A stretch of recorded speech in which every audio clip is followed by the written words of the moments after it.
Okay, so good afternoon and good morning for Claire.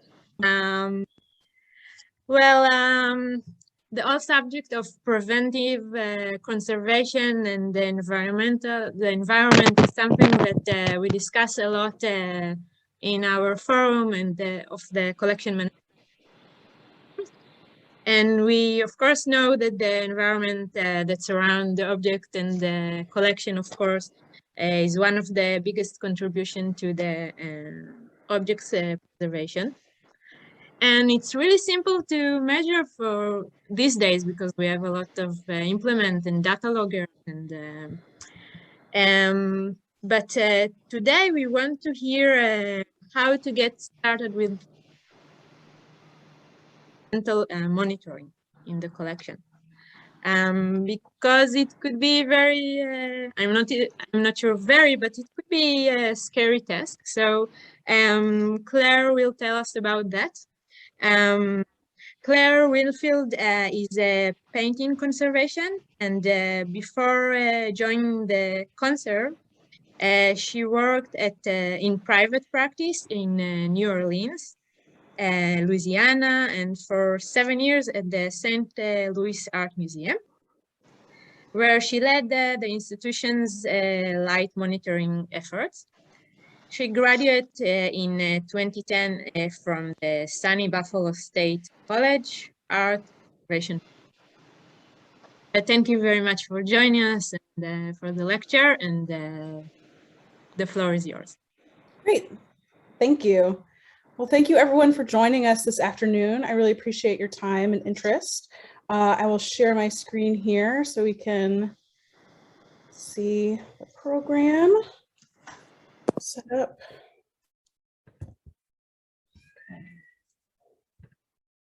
Okay, does that look good on your end? Yeah. Great. Well, good afternoon again, and thanks for joining me for this webinar. I'm happy to talk to you today about something that's very near and dear to my heart, both in my current role as conservation liaison at Conserv, but also as a paintings conservator. Environmental monitoring is not always a very glamorous or exciting job, but it's really important to do it to ensure the longevity of our collections. Anytime you start dealing with big piles of numbers and data and charts, things can get overwhelming very quickly. So I want to spend some time today laying out some of the fundamentals and the whys as to why this is important. At the end, I will explain a little bit about Conserv and our offerings at our company. And part of the reason that I joined the company was because they're helping to alleviate a lot of the pain points that I'm going to talk about in the webinar today. So as a basic outline for today's presentation, I've grouped things in around some basic questions that you might be asking. The first three might be pretty easy. What are we measuring? Why is it important? And what should our targets be? The fourth question is a pretty big one. How do I do it? Where do I begin? What do I need? A lot of those sort of nuts and bolts kinds of questions. I certainly don't have every answer to those questions, but I'm going to use my experience starting a multi-year light monitoring program at the St. Louis Art Museum as a case study to illustrate some strategies and approaches that might be helpful for you at your institutions. Last, and perhaps most importantly, is so what? It's important to have some outcomes in mind as you begin a project like this. It's easy to get discouraged and think, well, if I can't control the HVAC in my building anyway, what's the point of doing any of this? At the end of the presentation, I want to talk about some actionable items that can come from this data collection, because the whole point of this is to understand your conditions and improve outcomes for your collection. So first, we'll talk about what. What do we mean by environmental monitoring, and what exactly are we measuring? So let's start with what we mean by environmental monitoring. Collecting data and measuring things is probably what comes to mind first. And while this is the foundation of any monitoring program, it's only the beginning. Gathering data is the first step, not the only step, to really monitoring your environment. The second step is analysis, examining and understanding your data. The third step is The third step is... הרגע הם היו פה. הוא אמר שהוא יבוא מחר עם כזה... Sorry, can you mute? הוא רצה היום לעשות את זה, הוא אמר, הוא יבוא מחר עם משהו שיש כזה מתחת לזה, כדי שזה לא ייפול למטה. Moment. Okay, sorry. פתחתי. Let's see. We good?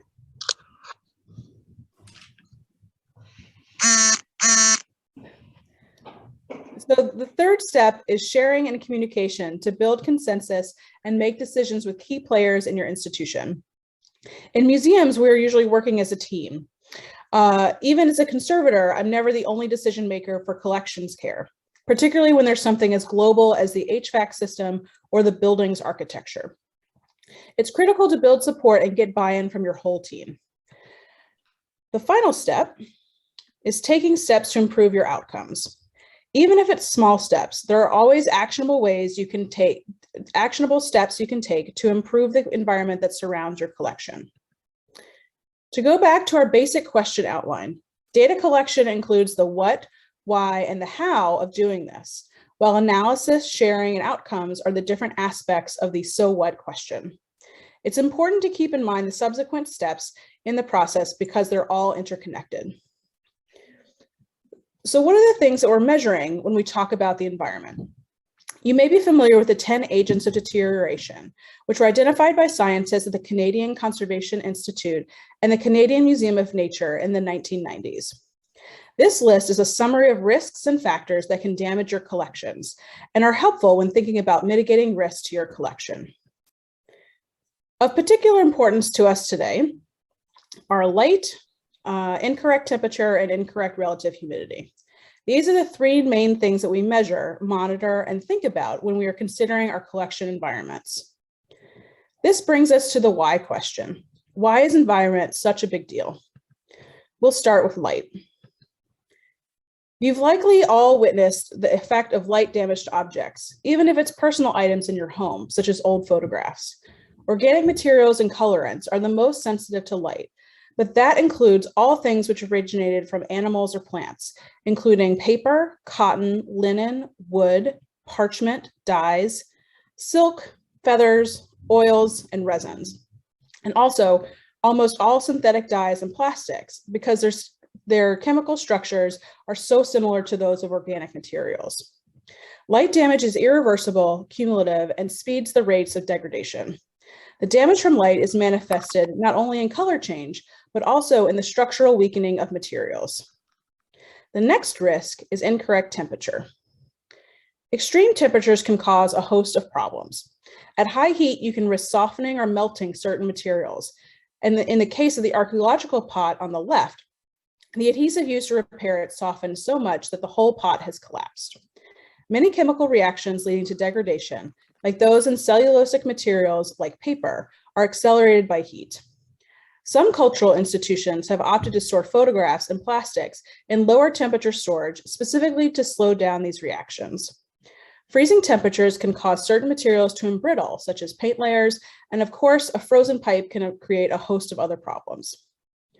The next agent of deterioration is incorrect relative humidity. When the relative humidity is too high for a long enough period, it can cause metal to corrode and encourage the growth of mold. Certain pests that damage collections also prefer a high humidity environment. An environment that is too dry can cause cracking in organic objects. Another risk with relative humidity is fluctuations. This archaeological pot at the top right is exhibiting salt damage that occurs when soluble salts are embedded into the porous ceramic body when it's buried in wet ground. Every time the humidity changes, the salt can cycle, turning from a crystal to a liquid and back again, which can cause mechanical damage within the ceramic. A composite object like a painting has multiple layers that all respond to humidity differently. The canvas and sizing expand and contract with changes in humidity, while the paint does not, which causes cracking and loss in the paint layer. By managing our environments, we are preserving our collections. This quote from Rob Waller summarizes it nicely. The goal of preservation is to convey a collection from one point in time to the future time with no unnecessary damage or loss. So when we control for factors such as light, temperature, and humidity, we reduce unnecessary damage and provide the best care for our collections. So when it comes to these three factors, what values do we have in mind as targets? What are we shooting for? We can probably all name the gold standards for conditions in museums. Temperature at 70 degrees Fahrenheit, which is about 21 degrees Celsius, plus or minus 2 degrees. Relative humidity at 50%, plus or minus 5%, and light, well, just not too much. But where do these come from, and are they what we should really be shooting for? Museum standards for environments began to be codified in the 1960s and 70s. And in 1986, Gary Thompson's The Museum Environment was published, which is a foundational text in this area. It's still considered an important touchstone, and it's where these standards were first published. Through the 90s and 2000s, we've seen a number of rethinkings and efforts to relax these rigid standards. One notable voice in the conversation was from the Bezo Group of Museum Directors, which essentially came together and said, this gold standard is completely crazy, primarily from a financial and operational view. It's prohibitively expensive, and it also is impossible for most buildings. The updated ASHRAE standards from 2019 scrapped a whole table of standards and stressed that the target should consider the building type, the collections therein, and lots of other factors. The changes in thinking around this gold standard are a result of further research from the perspective of the object's preservation. So maybe it doesn't need to be this rigid to protect the objects, and from the broader perspective of sustainability. So now, as we consider our targets, we have a number of factors to consider. Sustainability is certainly important. If these rigid standards don't benefit our collections, can we loosen our climate inside to preserve the global climate outside? The flip side of sustainability is a financial reality.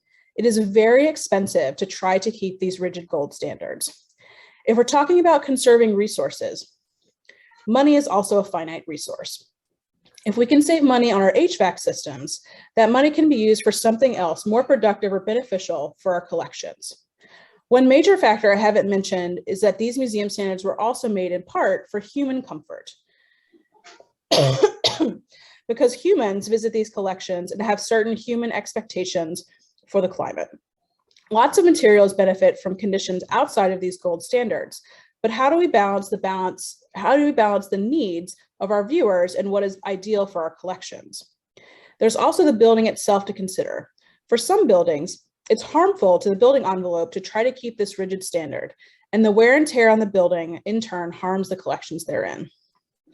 So the short answer for what's our target is the standard conservator answer of it depends. It depends on what your buildings and systems are capable of, what your institutional priorities are, and the specific needs of your objects. As a conservator, from the perspective of the specific materials, what's recommended varies significantly depending on the object's material makeup. Photographs, ceramics, paintings, quilts, furniture all have different preferences or ideals, depending not just on the material makeup, but on the object's specific history. On the Conserv website, we've put together a searchable database of recommendations from lots of different sources for specific set points and ranges for different types of objects. Rather than prescriptive, it's meant to be a resource for you to explore different recommendations so you can make the best decisions for your collections. Next, we'll move on to the how-to of environmental monitoring. So we'll start with the basic methods for how to measure temperature, relative humidity, and light exposure. Then we'll move on to the bigger question of frequency. How often should I be collecting this data?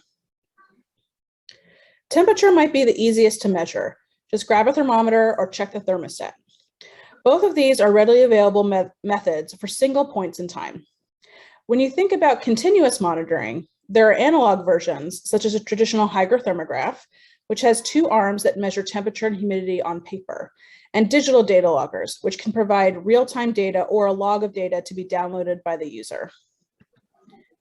Just like with temperature, hygrothermographs and data loggers can record relative humidity over time.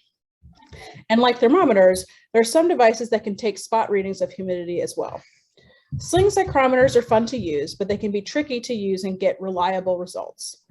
RH indicator paper is not super accurate or precise, but can give a more qualitative measure of the relative humidity. There are also digital spot readers as well. For light readings, the typical spot reading method is a light meter. If you are fortunate enough to have fixed light levels, this may be sufficient for you to check your light levels during installation and periodically thereafter. If you have variable light levels, data loggers will likely be a better choice. There are also blue wool cards, which are light fastness standards created for the textile industry, but they're more of a qualitative measurement, and they tell you about fading and light exposure after the fact. So now that we're familiar with the tools, knowing the frequency of data collection you need is a big factor in selecting a measurement method. The first thing to consider is how fast your conditions are changing. If you have a well-insulated building, your temperature may not change quickly relative to outside conditions. But if you need to measure light that is constantly changing, you will likely need more continuous readings. You can certainly do this manually with lots of different spot readings. But when you factor in your staffing resources, a continuous measurement device like a data logger will probably save you a lot of time and effort. A similar question is, how fast does your system respond? In theory, we want to take readings at a similar frequency to your system changes. If you change your thermostat 1 degree and it takes 30 minutes to change the temperature in your space, you maybe don't need environmental readings every 2 minutes. Another consideration for your need for real-time data or historic data. It's impossible to be proactive to problems like a temperature or humidity spike if you're looking at data that is days or weeks old. Historic data is helpful for knowing what has already happened, but it doesn't allow for speedy interventions that could be beneficial for your collections. The last point is a critical point that I don't think we always adequately consider: the human cost for collecting this data. You might save money by buying a spot reading meter, but it certainly costs time to have a staff member go take readings several times a day or run around your museum changing hygrothermograph papers or downloading data loggers. With COVID and long-term, sometimes surprise shutdowns or staff absences, many institutions are facing real challenges to their old ways of gathering this data if staff members are not allowed in the building. So again, the answer to how often should I collect data is, again, it depends. Every institution is different, and there's not a one-size-fits-all solution for everyone. I'm going to shift gears a little bit and talk about my experience setting up a multi-year light monitoring project at the St. Louis Art Museum. Shortly after I arrived in 2012, I was put in charge of monitoring the light in the newly built East Building, which had skylights and windows as the primary illuminant for the museum's modern and contemporary collections. The purpose of the study was twofold. First, to verify the projections that were provided by the light designers and ensure that all the building systems were functioning, essentially to check and make sure we were delivered the building that we were promised. The second objective was to shape our collections policies. Since the lighting was drastically different in these spaces, our policies would need to change accordingly. I'd also like to preface this with an acknowledgement that this kind of study is not typical for all institutions. Most museums are not doing light monitoring to this extent, but the new construction helped justify the investment needed for such a study. The East Building added 21 new galleries for both temporary exhibitions and permanent collection works. The building had several operational zones and mechanical systems that adjusted the lighting conditions. The main exhibition area, shown here in green, had no skylights. The yellow and orange zones were primarily lit by skylights, with yellow areas having a system of blackout shades used during closed hours. There were 3 large windows, shown in blue, that offered views of the surrounding park and had 2 sets of shades, one that was scheduled on a timer and one that responded to lighting conditions. Additionally, there were 3 light tracks that activated at different light levels to provide supplemental light in galleries when there was insufficient daylight. So this building has a lot of moving parts, so to speak, and we wanted to verify that all the systems were working as designed. So when we look back at our list of factors, the St. Louis Art Museum really needed continuous monitoring.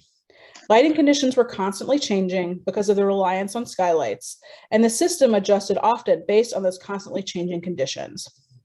At the time of our study, real-time data was not available, so we relied on historic data from our data loggers. The last point was one of the biggest factors. For the amount of data we needed with constantly changing conditions, there was absolutely no way we could use a spot reading system. Even with data loggers taking regular readings, there was still a significant amount of time that went into downloading and uploading the data, troubleshooting the data loggers, changing batteries, and analyzing data. Again, I don't think that this factor should be underestimated. It's one of the biggest stumbling blocks to any environmental monitoring program. If you're starting a new program, it's just going to have to be something extra on someone's plate. So now we've successfully gathered all of this data. Now comes the steps of where we make sense of it. Analysis is the next step in the wheel and the first phase to the so what question. To be completely frank, analysis can be hard. It's not enough just to have the data. It needs to be contextualized to have meaning. A data point like 21 degrees Celsius alone doesn't mean a lot, but if you don't know if it's good or bad or if it's normal. 21 degrees might be fine for your galleries or a living room, but it's a big problem for the food in your freezer, for example. Because of this, it's critical to look at your data in comparison to your targets to gain meaning and understanding from what's going on. Collecting a bunch of data and then shoving it into a file doesn't help your collections and ends up wasting your time in data collection if you can't gain any understanding from the data. So going back to the light study at SLAM, here is the data that I would get from my software. I found it difficult to understand and hard to use. Here are some key takeaways I could get from this data. Marked with the red arrows were some days or nights really, where the lights were off overnight. In this data range, it was only for 6 nights or so. This is something that I could easily and quickly see from this graph. The software offered average light levels, which I found to not be very useful and potentially misleading for a number of our purposes. The main data I would extract would be the total light exposure, shown here in lux hours. Here in this format, it doesn't mean a whole lot because there's no comparison to our targets or the expectations for the space. So I would take those lux hours and put them into this spreadsheet where I can compare my data to the projections for the space. I added color coding to the spreadsheet to give an indication of the spaces that were over projections or in line with my projections. This is my spreadsheet version of comparing the data to my targets. After further processing the data, I could distill the information into bar graphs like this one that compared the actual data to projections to assess the projections and the building's actual performance. I also found it helpful to put in a benchmark of 20-foot candles or 200 lux because we all had difficulty thinking in our new units of kilofoot candle hours per year. So here are my thoughts and tips about analyzing your environmental data. When you're gathering your data or even deciding on your method of collection, think ahead to how you will analyze your data. What output will you get? A list of numbers you collect and put into a spreadsheet, a graph. Think about how you will translate that information into useful data, whether it's visual information like a graph or a thumbs up or thumbs down indication or a grade that you can use to quickly check on how you're doing. Think about how you can compare your data to your targets. So if you know if that okay seeming 21 degrees is for a room or for your freezer. Lastly, when you're processing the data, think ahead to who you will be sharing it with and what formats they will want or need. For example, I have found that while I enjoy spreadsheets, no one else seems to enjoy them. So, and the leap from a list of numbers to meaningful understanding is very difficult for most people. So most people will need something different than just a list of numbers. This brings us to the next aspect of so what, sharing. So I will admit that sharing is a fundamentally people problem, and no software or data logger is going to be able to solve all of your people problems. When thinking about sharing, it's important to think about who is going to need this information. To me, there are 2 main groups of people who need the data: people who can help change the data and people who are impacted by it. For me, the building engineers were the key stakeholders who could help change the data. They knew about all the building systems and how things could work differently or more easily. These are really the people you need to have on your side. Have some coffee, learn about your building systems and where the supplies and returns are, do everything you can to learn about how the building works and get to know the people who keep it running. The second group of people, those who were impacted, was an entirely different group of people: registrars, curators, art handling staff, and by extension, upper level administrators. The people who are impacted can also become your allies. For us at SLAM, our curators could help advocate for changes when they understood how the light was affecting their work and exhibition plans. When it comes to sharing, it's also important to think about what format will best communicate the information, and this may be different for different audiences. And lastly, it's important to know your audience, particularly people's personalities and preferences. Some people may need everything to have a positive spin, while others may not pay attention unless it's framed as a catastrophe. So as an example, I'll review the various outputs I mentioned in the analysis section and how sharing those formats went over at SLAM. Monthly spreadsheet reports were a complete failure. It was an essential tool for me to process the data, but no one read them or understood them. It was just too much information in a cumbersome format. Sharing line graphs with the engineers was very successful. This was a format that they were used to seeing, and they could easily understand and comprehend the data and the necessary follow-up actions that were needed. I started to introduce more summary spreadsheets, here only showing the percentage over or under projections for each gallery rather than the raw data. This, I think, was better than the previous spreadsheet, but only by a little bit. This high-level prose summary was more useful, particularly since this was intended for administrators and decision makers who need general information and not every data point collected. With light data and with temperature and humidity data, a whole year of data is especially useful when trying to understand broader trends. System performance often suffers or at least shifts during seasonal changes, so having a broader look is usually very helpful. The last point is to have outcomes or action points in mind as you share this data. Sharing the data usually has an immediate follow-up question of, so what can we do about it? So it's helpful to have considered options in advance. Our last step in the process is outcomes, the last so what of environmental monitoring. The key takeaway here is that there are always steps you can take towards the improvement of your environment for your collections. I'll review some ideas for changes on different scales and talk about the changes that we made at SLAM as a result of our monitoring. First, you can think big at the building or systems level for your institution. This is often what we think about when we think about environmental monitoring outcomes. You gather all this data and you say, well, obviously we need an entirely new HVAC system. Your data can certainly help tell you that and give you justification for changes and improvements, and present opportunities for fundraising or grant applications. While these are large scale and difficult improvements, they're often very easy solutions to think about and conceptualize.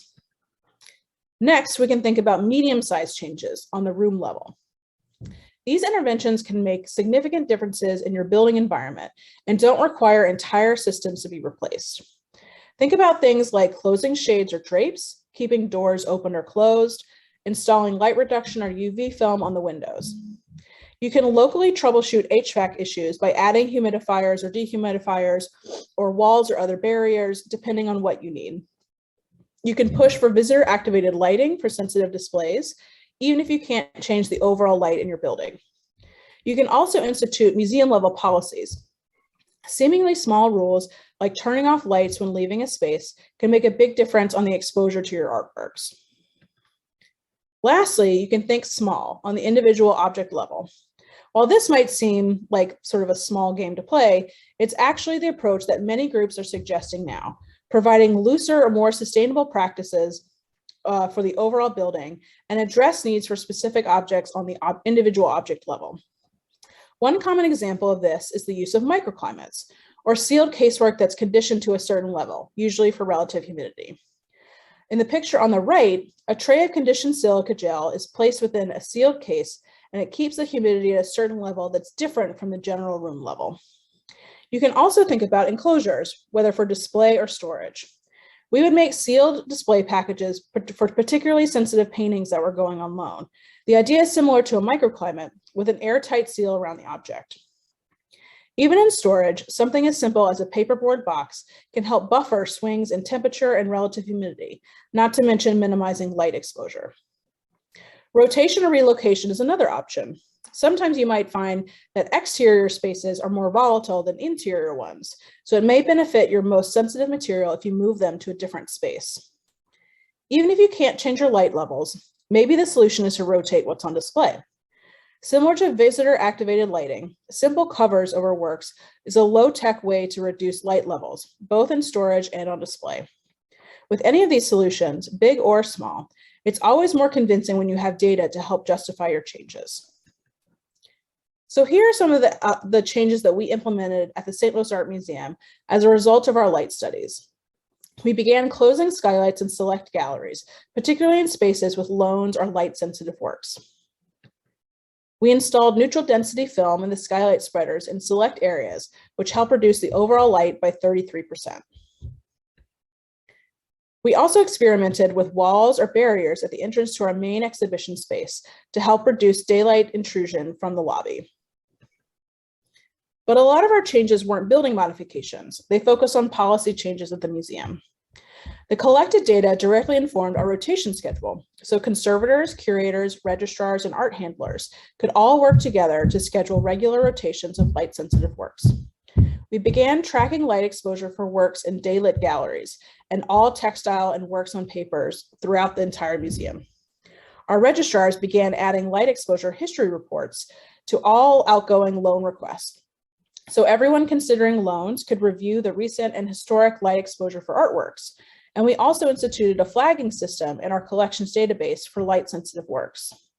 The conservation staff continues to monitor the light to provide data on how the adaptations are performing and inform future needs.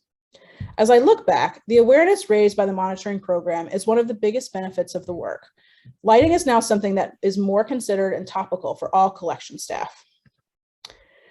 As for me, I've published this work with light monitoring in several places with a particular eye towards how we incorporate the data into our collections management database. I left the St. Louis Art Museum in late 2019 to open a private practice in New Orleans and join the team at Conserv this past summer. As you may or may not know, we are a small company based in Birmingham, Alabama, that's dedicated to improving preservation outcomes for the cultural heritage sector through environmental monitoring products. We are entirely focused on collections care. We offer a free cloud-based software for data analysis where you can bring your own data and have access to powerful analytics, key performance indicators, and the ability to share reports and make observations on your data. I could just go on about how great the software is, and I'll give you my contact information at the end if you'd like to find out more. We also offer real-time, easy-to-use wireless data loggers that eliminate the common hassles with these devices, like calibration and dead batteries. Lastly, we offer customer support from conservators like me, who have been there and done that and understand the needs of your collection. Essentially, as I learned more about the company, I felt like someone had been listening to all of my complaints and frustrations as I was doing environmental monitoring and just fix them, which is very exciting. So I'd like to thank all of you for your time today and for joining me on this walk through environmental monitoring, and the people listed here for the opportunity to speak with you today and contribute to this work, since it always takes a village for big projects like this. So I think we've got some time. If you've got any questions, I'd be happy to answer them. And I have my email address here and our website as well, if you'd like more information about our products. Thank you. Maybe I will stop the sharing. Yeah, let's see. There we go. Great. So maybe you can do a smaller demonstration of the program. Oh, sure. Yeah. Okay. I will get my stuff set up over here. Let's see. So yeah, we actually have immediately after this, I'm doing another webinar for our software system, but I'll put in the chat the link to, let's see, to our webinar sign up. So we have, I think we have a couple coming up in December that sort of walk you through the process of learning all the features of the software and sort of going through everything. Let's see, I will find.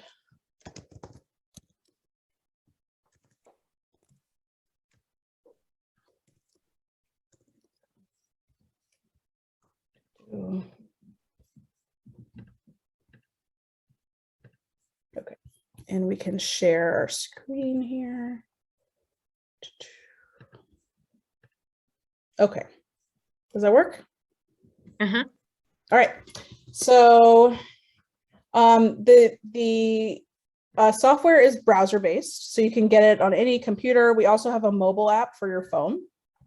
And so you can basically set up a hierarchy with all of your buildings and spaces and your sensors that are in those spaces.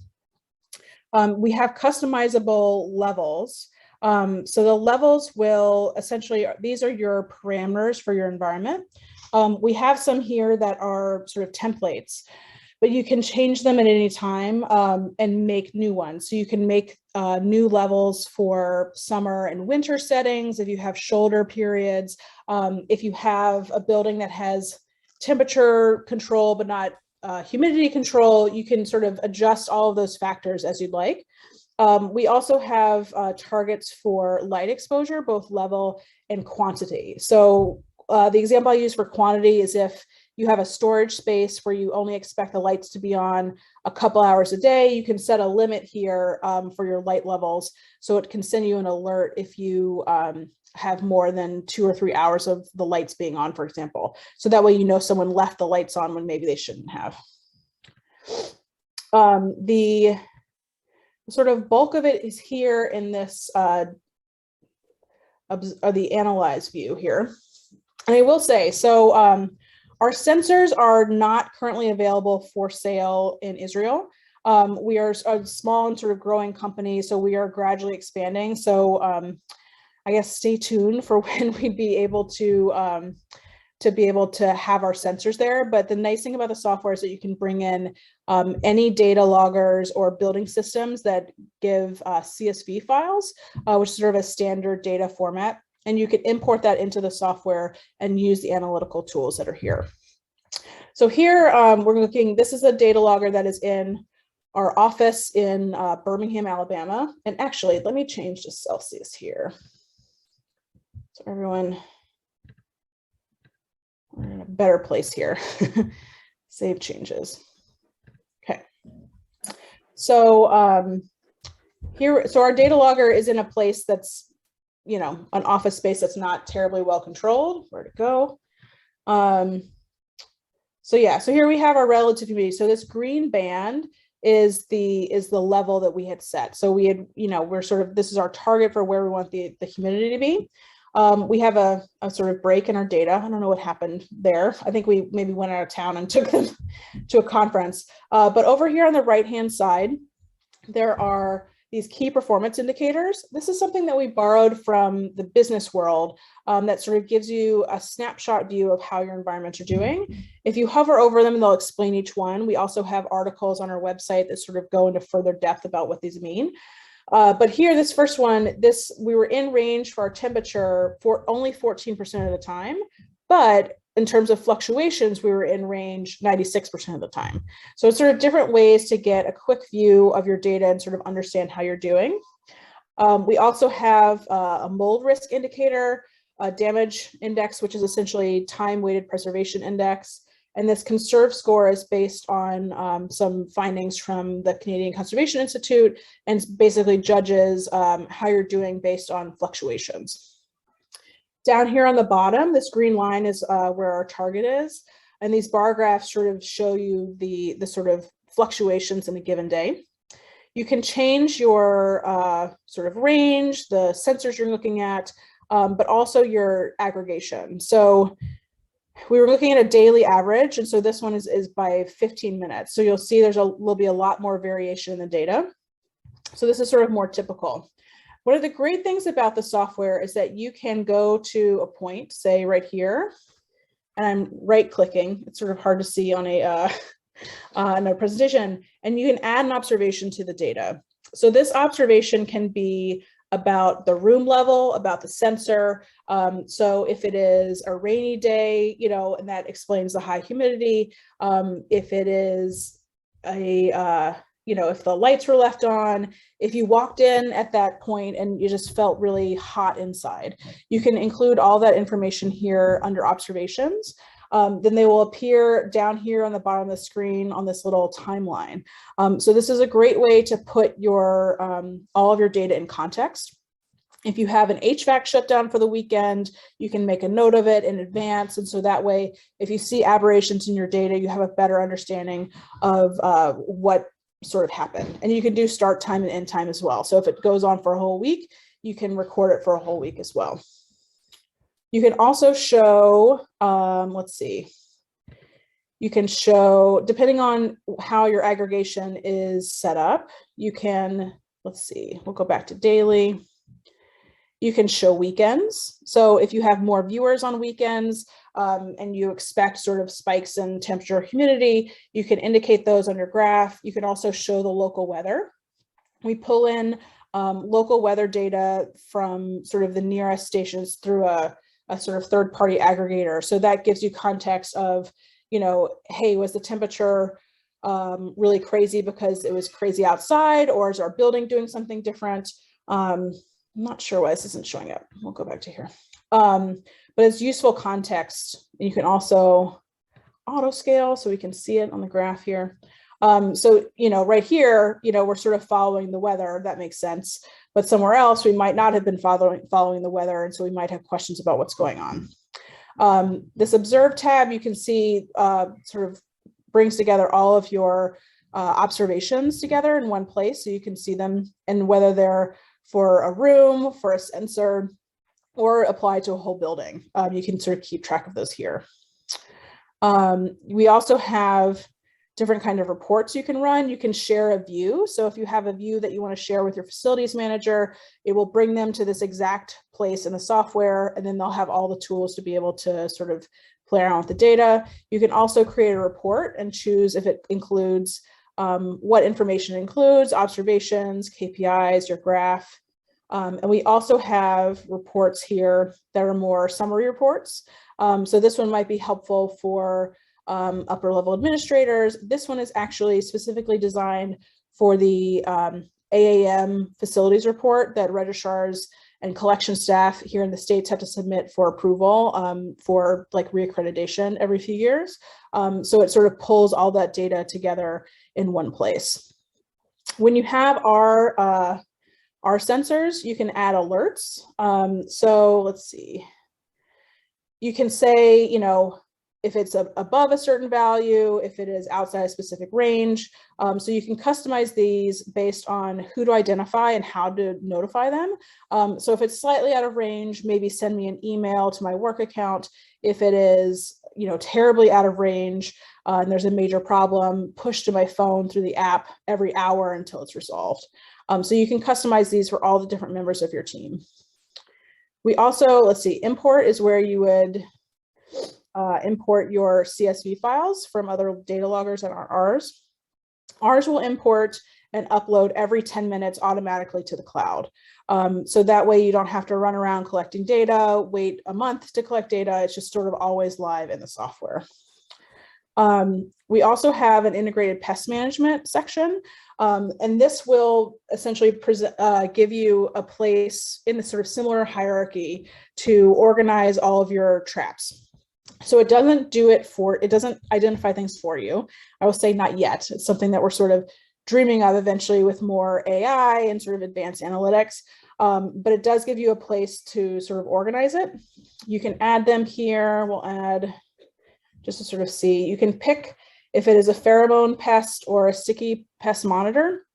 And you can also customize these. So if you have mouse traps, if you have certain kinds of pheromone pest monitors, you can type those in and then they'll show up from your pick list. And you can add an image of where the trap is located. So if you have helpers going to help you gather them, or if you're trying to put in a new one exactly where the old one was, you have a visual reference, which is really helpful. So then essentially once you have your sort of system in place, you can make observations either here or up on this tab. You can add an image. Let's see. What pictures do I have? Bugs. Let's see. We'll pretend this is full of bugs. So you can add an image here. And then let's see. We'll just pretend. So you can make observations. Let's see. Here's one. So you can upload images, which is great. And that way you can sort of gather all of your pictures and then go back to your desk and do your identification if that's how you'd like to work. And you can upload these from your mobile phone as well. So that way you don't have to gather everything and bring it to your desk necessarily. We have a database that's powered by the Museum Pest Working Group. So it populates with images and information about all of the pests that you will see. It is an international list, but some of the common names may be different from place to place. So I think searching by the scientific name is always helpful, but it is a pretty powerful search tool. Even if you misspell things somewhat, let's see, beetle misspelled here. We'll still bring up beetles. You can filter by life cycle stage as well. So if you know that you're looking at an adult, you can filter those out. You can see more pictures, which is helpful. And then once you've identified an object, or a pest, you can do a checkbox and then change the quantities here. This is a new feature that we have just launched this week. So if you've checked your trap, so if you check them every month and there's no new pests, you can check this box to say that you've checked it, but that you didn't find anything. So once you've done your identification, you can go here to analyze. Let's see. Yep. So this isn't very interesting based on the data that we have in this sort of test user account, but it does give you the pest occurrence index by space and time. So pest occurrence index is sort of this idea about normalizing your pest data. It was developed by a couple researchers in the UK, and it basically uses square footage to help normalize your data. So if you think about it, you have a big giant space with 50 bugs and then a tiny space with 50 bugs. Your tiny space has more of a problem than your big space does because it's a much smaller space. So it uses this kind of analysis to sort of better contextualize your data. It also gives you pest count by type and over time and by space. It also has, you can sort of deselect things if you want, so you don't have to scroll through everything. You can also do a custom pest list. So if there are specific things that you want to track that are not listed in the database, you can add those here as well. And then on board, we also have the full database that you can sort of peruse through, if you're into reading about bugs. I'm not super into bugs, so this is not my usual area where I hang out. But that's sort of the quick version of the IPM. You can also, one of the great things about the software is that it is free, and you can have as many users and as much data as you'd like. So it's really a team sport, preventative conservation. So it's really helpful to be able to invite your facility staff, your other collection staff. If you have, supervisors who are interested in seeing the data as well, you can invite all those users into the software here, invite my team. So you can just add people in. You can also ask for help down here. And we love feedback as well. So one of the great things about the company is that we're very responsive to customer feedback and user feedback. So that no pests indicated box, for example, a lot of people spoke to us and said, hey, sometimes I check my traps and there's no new pests, then there's no way to do it. So that's something that we took into consideration and then built out, and now is a feature in the software. So a lot of, our engineering team can build presumably anything they want, but they rely on the insight of both our collections sort of people on staff, but also our users to sort of help drive the direction of the product. So it's really exciting to work for this kind of innovative and responsive team that is making tools for everyone to use, but also making them sort of better every day. So that's the very quick tour of the software. So I'd be happy to answer questions about the presentation or the software if anyone has questions or thoughts. Hi.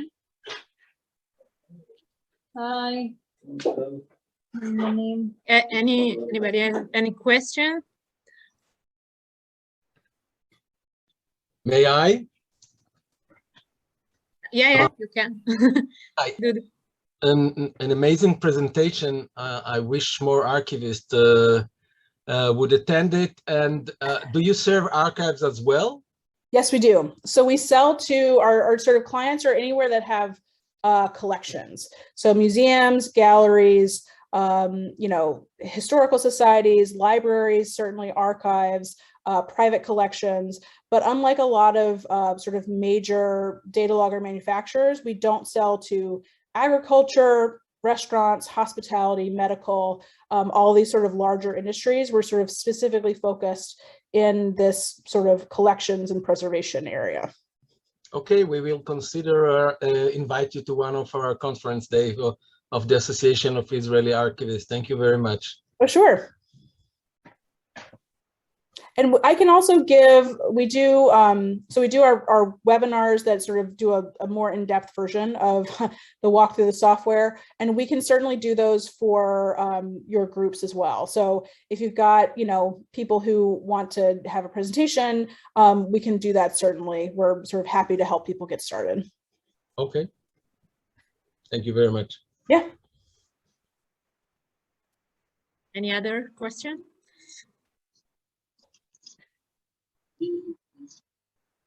Well, I have a question. What is the duration of time you need to gather information in order to understand the situation in a room?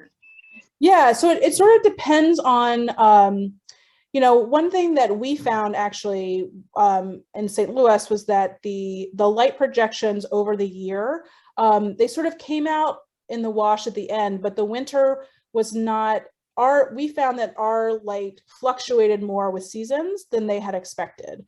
So if you only assess for a few months, you know, you don't necessarily have the whole picture of what's going on. So typically it's very helpful to have an entire year's worth of data so you really know how things respond over seasons. But if you're doing spot readings, for example, that might mean, you know, every 4 weeks or something, you take a whole week's worth of data to give you a sort of better or more comprehensive snapshot. But part of it, you know, if you have light levels that are well controlled, you may not have to do it all the time. So it just really depends on, you know, what you think your problems might are and what you're trying to understand about how your building is working. And maybe humidity and the temperature is quite different. Maybe for that you need the whole year or? Exactly. Yeah. I mean, it depends on how your climate is. If your climate is fairly consistent year round, perhaps that's less critical. But I know in St. Louis, we had 4 very distinct seasons. And the joke was that sometimes they happen all in the same week, right? So the temperature and humidity outside were changing all the time, which meant that our systems inside were changing to compensate as well. So we found that it was helpful to have sort of year-round data for that. If you are, you know, if the temperature and humidity are pretty much the same where you are, you know, half the year, 3/4 of the year, that might be a little less essential, but it's generally good to have a whole year's worth of data so you really understand the changes of the seasons and how your system is responding as well.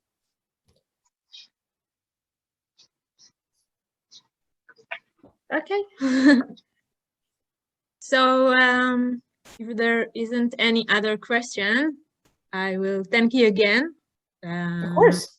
Yeah, the system is, from my short experience, the system is wonderful. Thank you. Yeah, so I'll put the link, or I already did, the link to the webinar sign up, and I'll put my email address in there too, just so everyone has it. And please do reach out. We're happy to talk with you about getting started and, you know, like how it works. And again, if you've got other questions, I'd be happy to answer them and follow up with you as well. Okay, thank you, Claire. Great. Good morning. Thanks so much for your time. Appreciate it. Bye. Thank you, everybody. Bye.